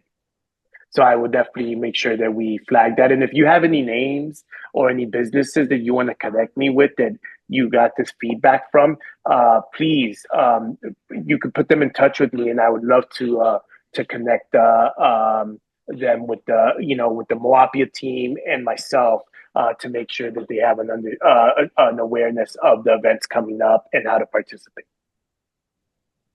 Thank you. I agree too. My father is a restaurant owner, and he knows the summer months are the months that are really, really important for their businesses. So if you have time to connect, I will definitely reach out. Yes, please. And you could get my information. It's lucas@downtowndc.org, and it's Lucas with a K. Thank you. Yeah, that's awesome. Thank you so much for that. That's really valuable information. Thank you, Eloise and Lucas. We appreciate you being here tonight. Thank you, everyone. Have a safe one. Thank you for having us. You're quite welcome. We'll move forward now with the Traditional and Fair Elections Campaign Finance Programs. This is a program, this presentation is by the Office of Campaign Finance. And I believe do we have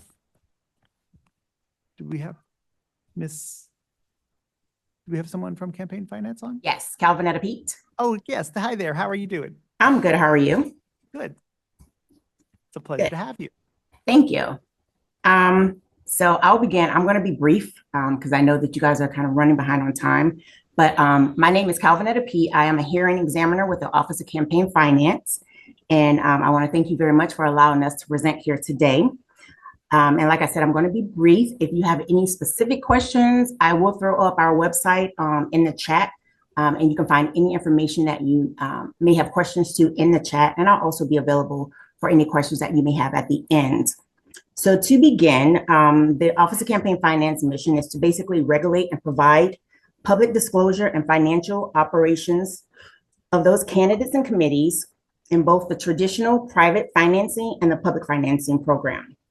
The Office of Campaign Finance administers and enforces the campaign finance laws of the district and encourage voluntary compliance and ensure public trust in the integrity of the financial reporting and disclosure requirements. There are 5 divisions within the Office of Campaign Finance: the Office of the Director, the Office of the General Counsel, which is the division that I'm in, the Public Financing and Record Management Division, the Reports Analysis Audit Division, and our new division, as of a few years ago, the Fair Elections Program. I'm going to talk specifically about the Fair Elections Program since it's our new program that requires or that establishes a public financing aspect to individuals who are seeking to run for local office within the DC Council and other offices sought. So the public financing program, it's basically a program in which matching funds and base amount payments are given to certified participating candidates. In order to be a certified participating candidate, individuals have to collect a small dollar contribution from district employees as well as non-district employees of a certain aggregate amount and not to exceed a certain dollar amount. So for instance, if someone was running for the mayor, that individual would be allowed to collect no more than $200 from a small dollar contribution, and the contributions for the mayor, sorry, that was the base amount of payments, $200 and not to exceed $2,000. In addition to the matching payments that they receive, there is a base amount payment, and the base amount payments are only provided to individuals in a contestant position. So if there are 2 individuals running for the same office, then each individual will receive a base amount payment. In addition to the base amount payments and the matching payments, individuals seeking to participate in the Fair Elections Program are required to participate in a debate. And that debate is depending upon who the individuals or how many individuals that are seeking a particular office that is sought. Lastly, I want to indicate that we also do outreach training within the community. We do library training at certain district libraries within the community, as well as we also monitor the ANC financial reporting after each election. So any individual who is seeking an ANC position has to file a summary financial statement with the Office of Campaign Finance. And those individuals are required to file that. It's a one-page document within 60 days after certification of an election by the Board of Elections. And this requirement applies to any individual who qualified for the ballot through the write-in process, any individual who attained the ballot through the nomination petition process, an individual who accepted contributions or made expenditures and did not qualify for the ballot, and any qualified as a candidate for the selection of ANC vacancy filing process. I think I've covered, like I said, I was going to be brief, and I'm sorry if I spoke really fast, but that pretty much covers the FEP program. We still honor the traditional program. The traditional program, as you should know, that they do not receive financial assistance, public financing funds from the Public Finance Fund, or Fair Elections Fund, I should say, in the traditional program. And individuals who are seeking to participate in the Fair Elections program must pay any outstanding fines that they have accrued prior to the next election year or prior to being certified in the Fair Elections program before they are able to be certified in that next election cycle. That concludes my presentation. Any questions? Thank you so very much for that. And this is a great program that the district offers that allows individuals to be able to afford to run for office. So it's almost a matching contribution at times for the program. So I would encourage anyone who's looking for to run for public office to consider these programs, which are fantastic. I don't know of other places that do something like this. So this is terrific. Commissioners, do you have any questions? And do community members have any questions? Awesome. Well, thank you so much for being here. And I filed my financial report. Thank you very much. Thank you for having us. You're quite welcome. Have a good night. We will now move forward with local events that impact the community. This is for a consent agenda. This is a new event. It's the Amazon Armed Forces Cycling Class and Challenge.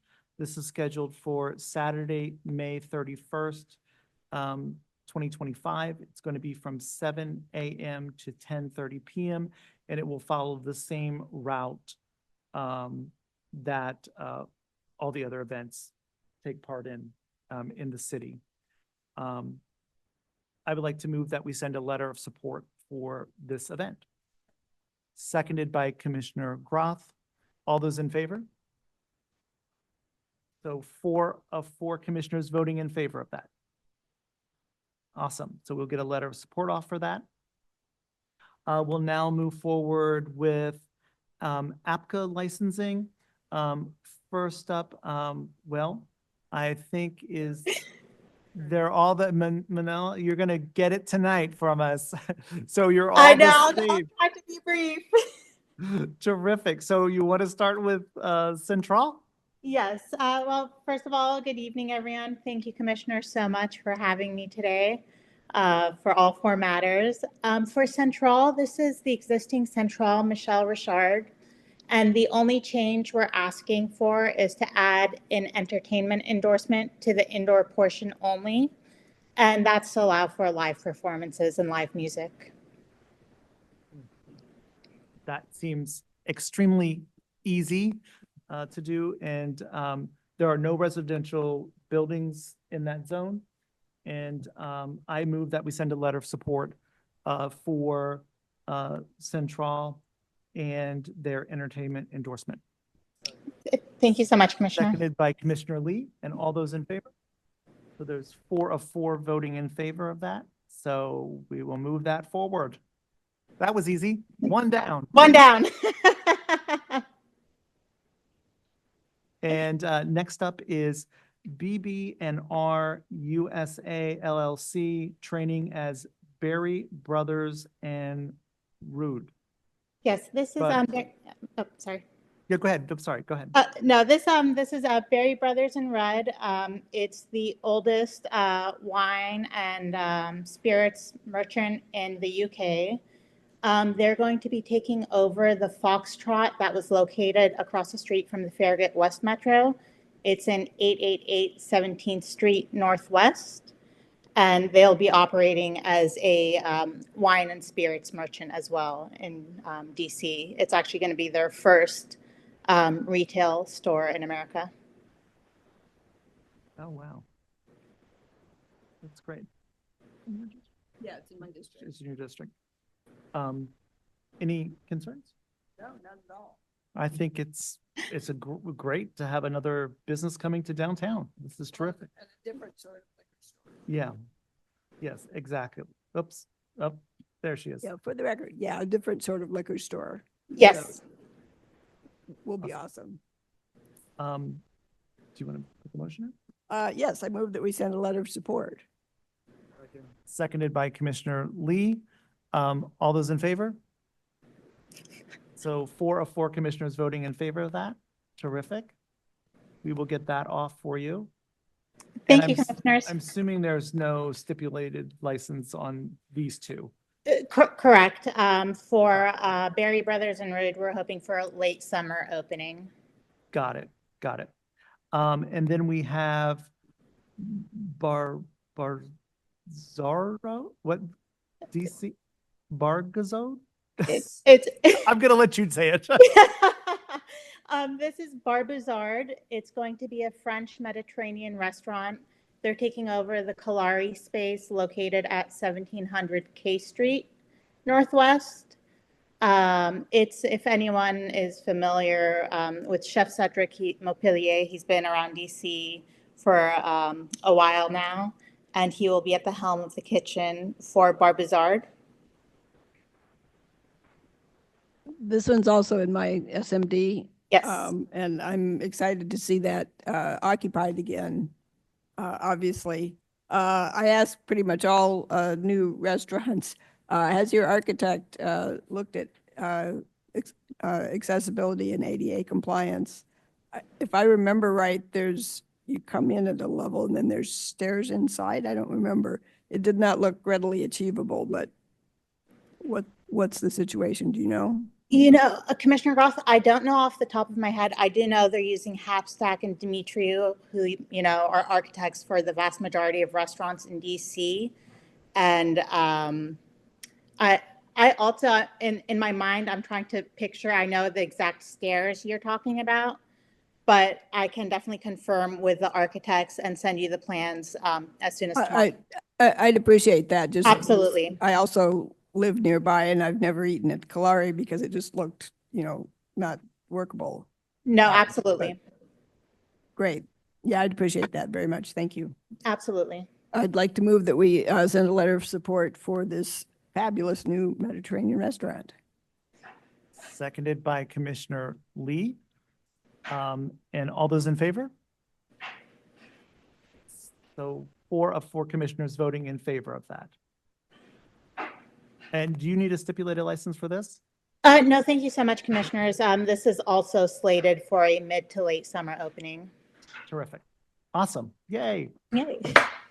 And next we have RIDC LLC, the Residence Inn, Washington, DC at Thomas Circle. This is a substantial change to the application to convert the existing hotel license from only beer and wine, Class D hotel, to beer, wine, and spirits, Class C hotel. Yes. Also, my SMD, I live across the street from it, so. Awesome. And for this location, that requested change is primarily for the banquet space, just to make it competitive with other hotels, the vast majority which are beer, wine, and spirits. They're not opening a new bar or anything like that. Got it. No, that answered my kind of other question is I didn't remember there being a lounge or anything that's like open to the public, but that makes sense. Yep. If it's for banquets and catering, that's obvious. So I'd like to move that we send a letter of support for this one also. Is there a second? Seconded by Commissioner Swart. Seconded by Commissioner Swart. All those in favor? Aye. So 4 of 4 commissioners voting in favor of that as well. Thank you so much. Thank you so much, Commissioner. You can do these marathon approvals anytime you want. And you bought us some time. You caught us up. Appreciate it tremendously. Make sure the rest of No, us- absolutely. As quick as possible. And Commissioner Groff, I'll be sure to get the ADA plans over to you. That would be awesome. It may be that the outdoor space would be accessible even if the interior is not. Understood. No, hopefully we'll have some answers by tomorrow. Thank you. Thank you. Absolutely. Thank you all so much and have a wonderful evening. Thank you so much too. Next, we will move through to transportation and public space. This is art at the intersection grant proposal. And this is by Andrew Huff, the Golden Triangle Business District. Yes, good evening, everybody. Hi there, how are you doing? Hey, good to see you all again. Good evening, my name's Andrew Huff. I'm the Associate Director of Member and Government Relations at the Golden Triangle Business Improvement District. And I'm here with my colleague Deirdre McWilliams, and we are here to request a letter of support for a grant application that the bid is submitting to the DC Commission on Arts and Humanities for the replacement of the sculpture in the median at Connecticut and K Streets Northwest. And Deirdre will tell you a little bit more about that now. Thank you. Thank you, Andrew, and thank you, Commissioner, so much for hearing us this evening, 2 months in a row. It's our honor, so thank you. So we're here. Can you all see my screen? Yeah. Great. So we're here to talk about replacing the sculpture that's at the intersection on Connecticut and K Street. It is a very prominent location in the Golden Triangle bid. It's almost a gateway. It's a signifier that you've reached the neighborhood when you see this piece of art. And it's always been a place of rotating public art. Right now we're on our 3rd installation. And so we hope to apply for a public art building communities grant through the DC Commission on the Arts and Humanities this summer to replace the art that's already there. And what we did is we put together an open call for artists where we had 136 artists submit to this open call. And in the open call, it's very typical in the public art field to sort of lay out the goals, the timeline, what we're looking for. So we had 136 applications, 15 DC based, 16 DMV, and 105 national artists. We also assembled an art advisory panel, which consisted of stakeholders from the neighborhood, a representative from the EU, Art and Culture, as the EU is in the Golden Triangle, and also one of your very own commissioners were part of the selection process. Yeah, So I will be recusing myself from the vote on this, sadly, but it was so much fun to be on the selection panel. Truly a privilege and an honor and a lot of fun. So thank you very much. Thank you so much. To be honest with you, it is our privilege and honor when we bring together people of different voices and opinions. When what I always say is art and taste is indisputable. So everyone has different opinions. And with public art, it's really fun to see how that all comes together.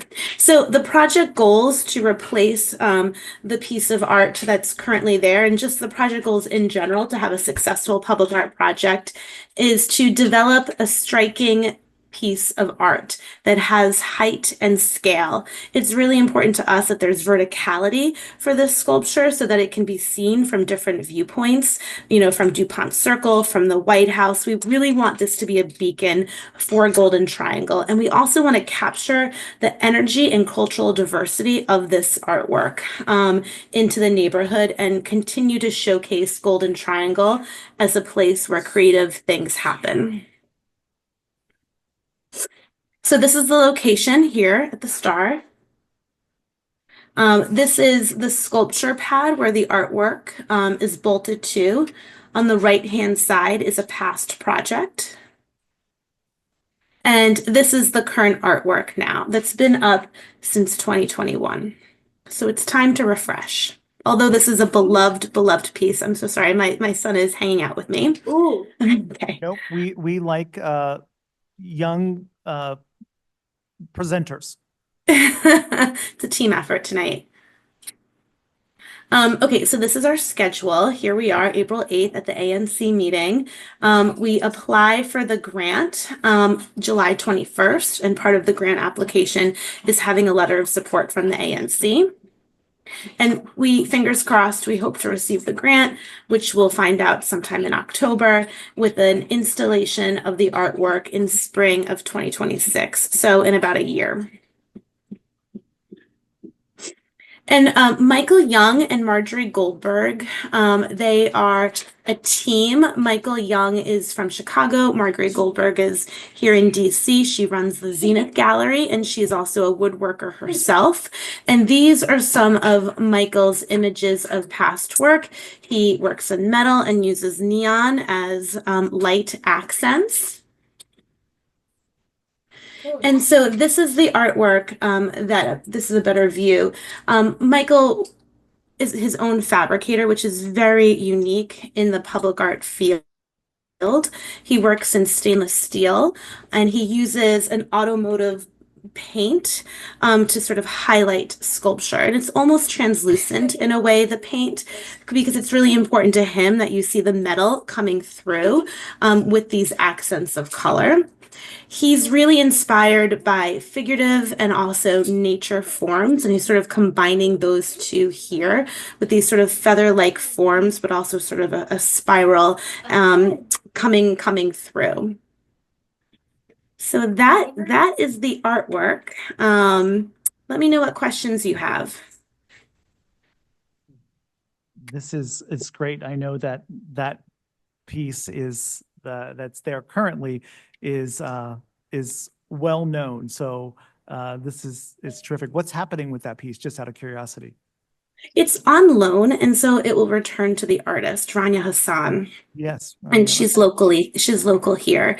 And she's been a great project partner for the last 4 years. And it'll be honestly, truly, I'm saddened that we have to return it to her. But it's such a great place to have rotating art that we want to give, more opportunity. Awesome. I think this looks fantastic, and we would be happy to send a letter of support. Deirdre, you might talk just a little bit about the theme that was the prompt for the artists about the 250th anniversary of the Declaration. Oh. So Yes, all of the so- submissions were sort of reinventing patriotic kind of motifs. Oh, interesting. So this one is, if It you was- think it of was an as red, white, and option. blue, it's- Yeah, it was an option for the artist to pick up on that prompt. And it's something that he's furthering in his design and thinking about, and absolutely right. He's thinking about using a red, white, and blue tint. But also maybe because the figure is sort of abstracted, this could also be seen as sort of an eagle wing. But this is overall what the artwork will look like. But we are going to sort of pick up definitely on those themes of the 250th anniversary as the whole city and country celebrates. That is terrific. I would like to move that we send a letter of support for this project. Second that. Seconded by Commissioner Swart. And all those in favor? One recusal. 3, 0, 1. Okay, and a Recusal.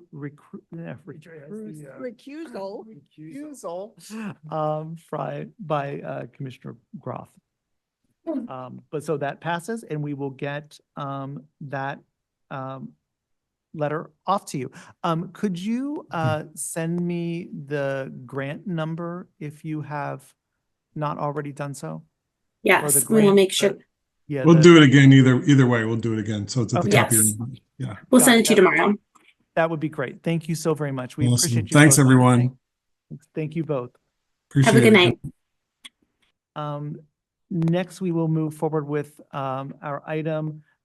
This is the curbside changes to implement WMATA Better Bus Network redesign in ANC 2C, and this is Notice of Intent 25-23-CPD. Woof. Hi, how are you? Hi, good evening. Thank you for having me. ANC 2C. My name is Christoph Wassmer. I am the District Department of Transportation's Ward 2 liaison. And as Commissioner Schenkel mentioned, I'm here to present on NOI 25-23-CPD. I'll just share my screen. Can everyone see that? Yes, we can see it now. Okay. So this NOI is curbside changes for the Better Bus Network. There are 4 new bus stops that are being proposed through the Better Bus Network that are on Massachusetts Avenue. The first, it's 2 pairs of bus stops. The first are at 12th and Mass Ave, and the other 2 are at Mass Ave and 15th. Bus stops 2 and 4 are in ANC 2C, and bus stops 1 and 3 are in ANC 2F. But since they're pairs, we felt that it was worthy to then present, the pairs together to both ANCs. So ANC 2F is also commenting on the pairs of bus stops. The bus stops will involve the bus stops 2, 3, and 4 will involve the removal of parking on Mass Ave. And this is for a new bus route. This is WMATA bus route D90. They will be servicing Mass Ave. I can also share, I have the WMATA bus route information on these other tabs. So if there are questions about that, I can then show what the bus route will look like and then also its times. Here is a map of where the bus stops will be located. So at 12th and Mass, and then at 15th and Mass. And then down here is a aerial footage of where the bus stops will be located. So the first one is at 12th and Mass on the north side, just next to the intersection of L and Mass Ave. Before the intersection, same with the eastbound bus stop, the second bus stop. Then for the bus stops 3 and 4 at 15th Street and Mass Ave, the third bus stop will be taking parking spaces on heading west. And then the 4th bus stop, I don't believe will be removing any parkings, but Yeah, that'll be heading east. actually, it will, but there's Okay. Sunday, I went and from the traffic signs, it says that there's no parking except Sunday mornings, 9 a.m. to 2 p.m. Okay. Which says to me that some church must have requested it at some point. And you and I emailed back and forth, and there don't seem to be records of who did that. So I did everything I could think of to be in communication with Metropolitan AME, which is a block away, which I think is the most likely user of those parking spaces. So I honestly don't know what to do at this point. The National Association of Home Builders owns that block. That's their big building that takes up pretty much This right here. parcel. Yeah. And I spoke to their building manager and they didn't, he has all of my contact information. He did not get back to me with any other feedback either. But I don't know what to do about the parking for church issue. In Metropolitan AME, which is enormous. Their sanctuary holds like 3,000 people. Do you know if parking is It's typically a block occupied away. there on Sundays? Metropolitan AME is on M between 15th and 16th. Yeah, it's over here, correct? It's just at the bottom of the picture. It'd be Oh, it's around over. the corner Okay. on M. On M. Okay. Yeah. And they have no parking of their own, as far as I know. They're landlocked. Okay, will reach out to the church as well, or have Motto reach out. Yeah, that would be great. I mean, maybe they'll take it more seriously from you, but I've left messages for pretty much everybody in their phone tree and sent a bunch of emails. I don't know what else to do. All right, thank you. Are there any questions about the bus route or the proposed bus stops?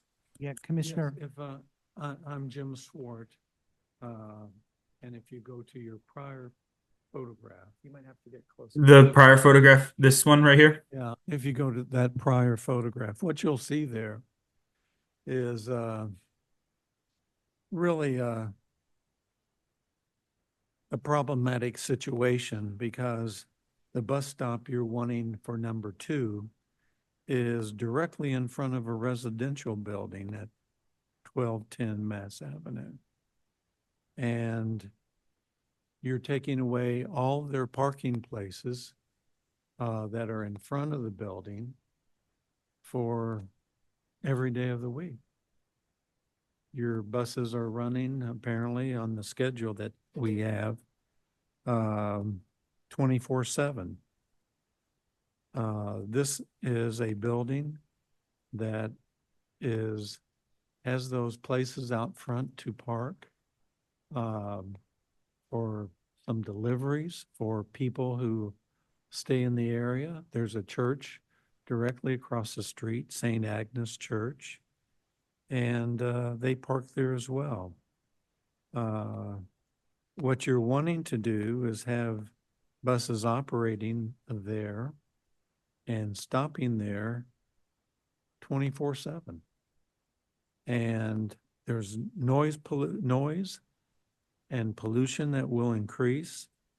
There will be traffic issues galore, especially during the hours that when no parking was traditionally in place, because that lane had been used for traffic, rush hour traffic. And so you're taking that away as well.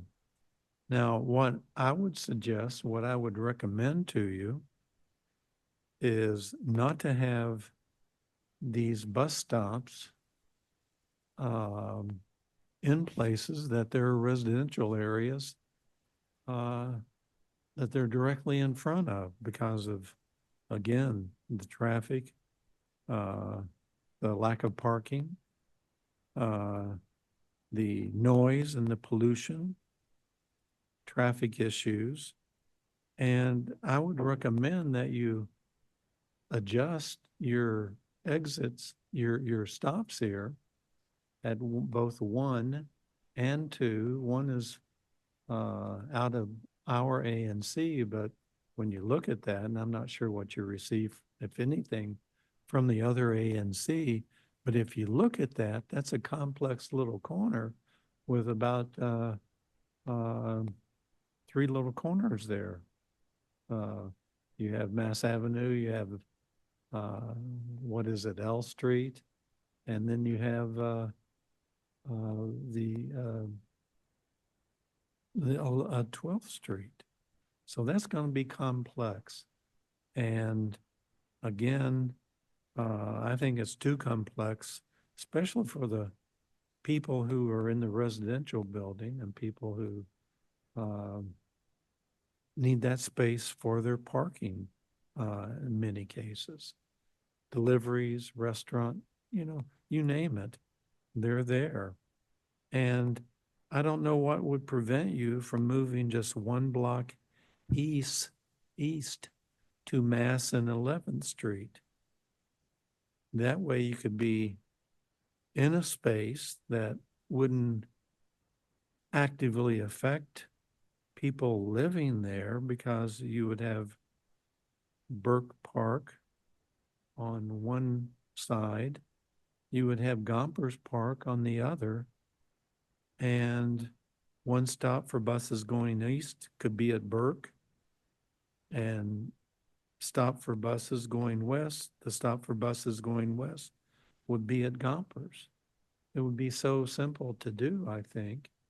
I don't know if you've looked into that at all, but I think they would be perfect for stops, and you wouldn't have this impact, terrible impact on the people who are living directly at stop number 2, and then the complexity for stop number 1, because there are some issues there with restaurants and places to stay and that sort of thing right in that area.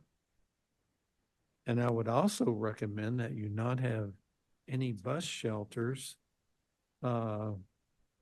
because bus shelters in these areas and in our area here, a good number of them are not used by, they can't not be used by people catching the bus, because a good number of them are used right now as encampments.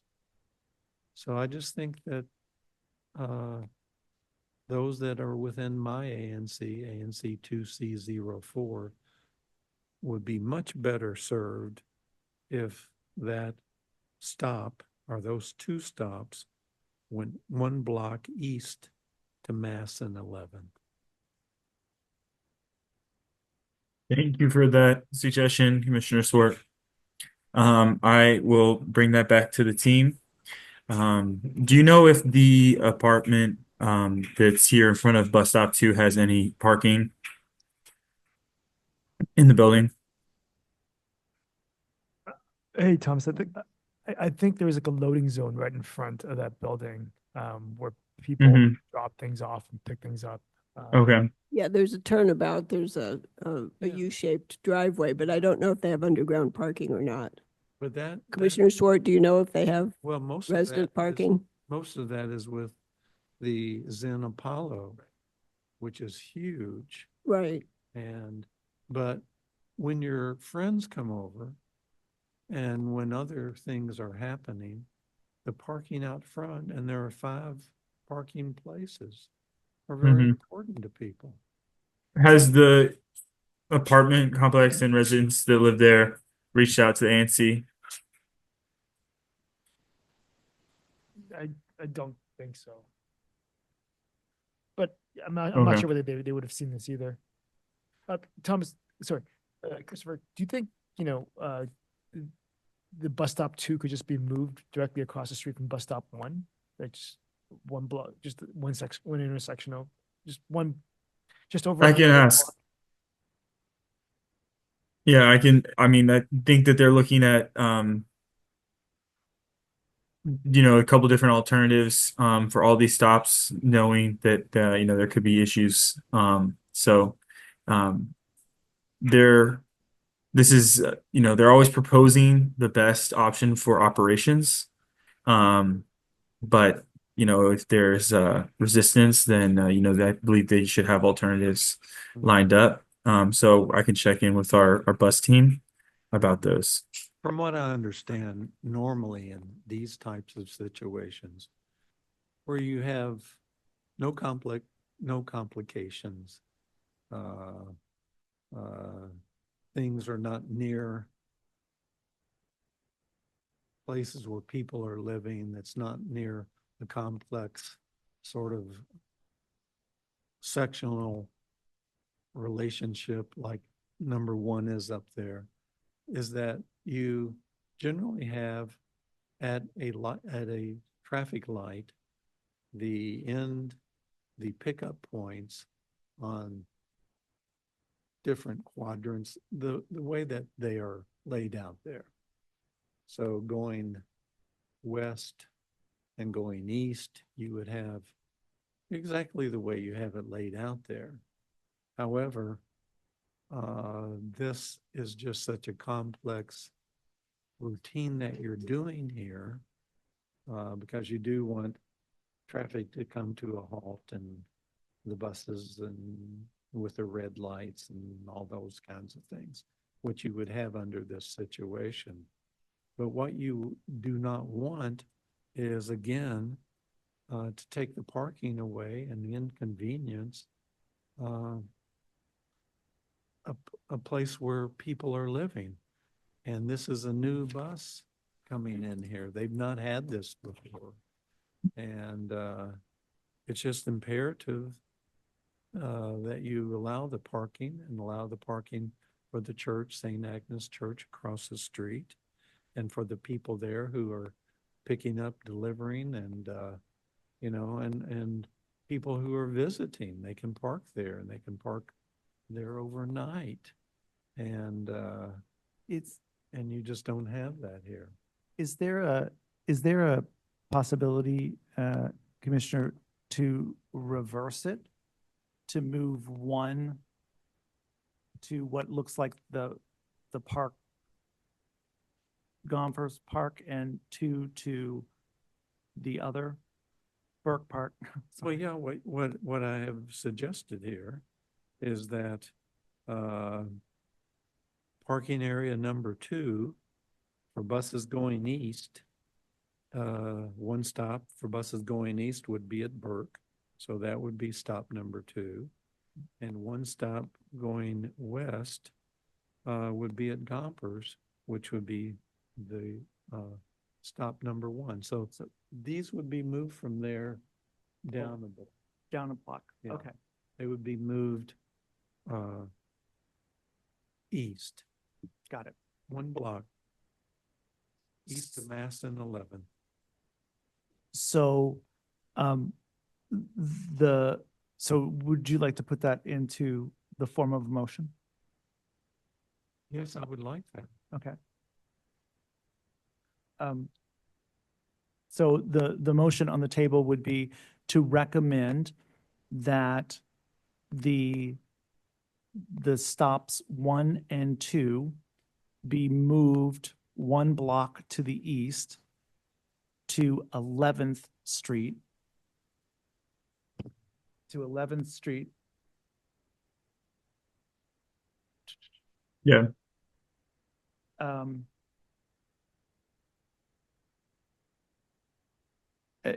to go across from the parks, the Burke Park and the Gompers Park. So, but stop number 1 would move to Gompers Park, Yes, which would be across, yes. and stop number 2 would be at Burke Park. At Burke Park. Got it. And you had also cited a number of the reasons, from the bus stopping in front of the residential building, the lack of parking there, noise, pollution issues with the residences. Yeah, and those are like. And the second point was related to investigate stop number 4. I can't see it right now. Stop number 4, to ensure that parking that's related to a church. That is may be investigated. related to Metropolitan AME, Got it. which has been impervious to my efforts Yep. to coordinate. Got it. So with that, does that sound good? That sounds fine to me. Okay. Yes. Then I will second that. Unless you want to second it? Okay, you did. Oh, you did second it already? Yeah. Oh, Nancy did second it. I'm sorry. I'm sorry about that. No, Nancy, has seconded that. And all those in favor of sending that letter to DDOT? So 4 of 4 commissioners voting in favor of that discussion to DDOT. All right. So we will send that off to you so that you have that feedback from us. Thank you, commissioners. Thank you so All much. right. Have a Thank good you. night. We appreciate you. Yes, thank you. Thank you. I have no other items of business. The woman who brought the resolution from 4D about the Yes. pardoned police officers. Can we adopt a similar resolution or put it on the agenda for next month? Yes, I would like to put it on the agenda for next month so we have time to review and I investigate. tried to ask her to email us the text, but can we, I don't know who she is. Yes, we can do that. We can do that. She said, she had emailed me. So I Okay, will all right. Find that. Okay, excellent. Thank Okay. you. Thank you, that. We'll add that to next month's agenda. Thank you for that. Any other items of business for tonight? I would just like to have a very quick, what can we do about our admin Yes. conversation, since we have $65,000 in the bank and we've only managed to outsource sort of the minutes.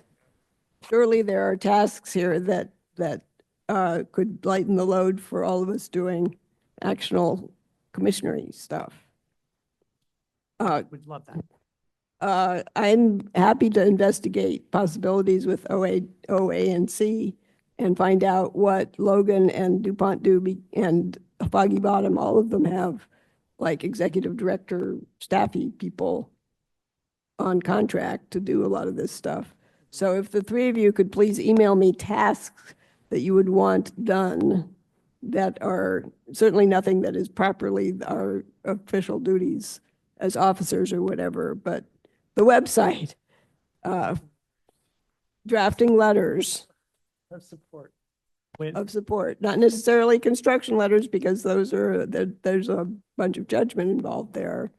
But if you could all please email me, I'm happy to come up with trying to move this forward to find getting some of this done. I would be glad to that. When do you want that? How about in 2 weeks? 2 weeks. Got it. So that I can then I can report back At the next meeting. at the next meeting. Maybe that could be up front in the admin section. I'll do a very quick. Even if I haven't gotten anything done, at least we have a placeholder for it. Absolutely. Done. We will do that. So Nancy is requesting feedback from us about tasks that we can do, that we could outsource. So terrific. No other items of business. I would like to move that we adjourn our meeting. Seconded by Commissioner Groff. Thank you. Thank you all so much. Our next meeting is on May 13th. And at 6 p.m. in this room again. Thank you so much, and everyone have a great night.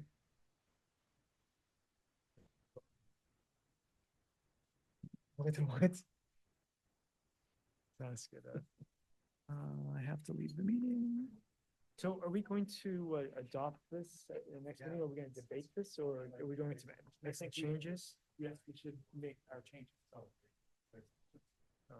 Sorry, guys.